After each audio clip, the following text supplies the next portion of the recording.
உயிர் போயிடுச்சுங்க. ஒரு உயிரே போயிடுச்சுங்க.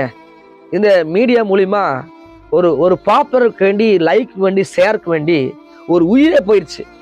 நமக்கு கேட்கும் போதே, பார்க்கும் போதே கஷ்டமா இருக்கு. அந்த கேரளாவை சேர்ந்த ஒரு சகோதரி பஸ்ஸில் அவங்க அவங்க வைரல் ஆகணும், பாப்புலர் ஆகணுங்கிறதுக்காக இந்த வீடியோ எடுத்து கண்டென்ட் போடுறாங்க. பல கண்டென்ட் போடலாம். பல விதமான கண்டென்ட் போடலாம், நியாயமான கண்டென்ட்லாம் போடலாம். இது கேவலமான கண்டென்ட். இந்த கண்டென்ட் வந்து ஒரு ஒரு மனிதனுடைய வாழ்க்கையை, குடும்பத்தையே பாதிச்சுது. ஒரு உயிரே போயிடுச்சு. இப்போ அவங்க கைது பண்ணிட்டாங்க வச்சுக்கோங்களேன். ஆனால் உயிர் போனது தானே. அப்போ யூடியூப்ல இருக்கிறவங்க, ஃபேஸ்புக்கில் இருக்கிறவங்க, இன்ஸ்டாகிராம் இருக்கிறவங்க எதை போடணும், எதை போடக்கூடாதுங்கிறத நம்ம கொஞ்சம் எல்லாருமே கொஞ்சம் யோசிக்கணும். ரொம்ப கேர்ஃபுல்லாக இந்த மீடியாவை எனக்கு கேர்ஃபுல்லாக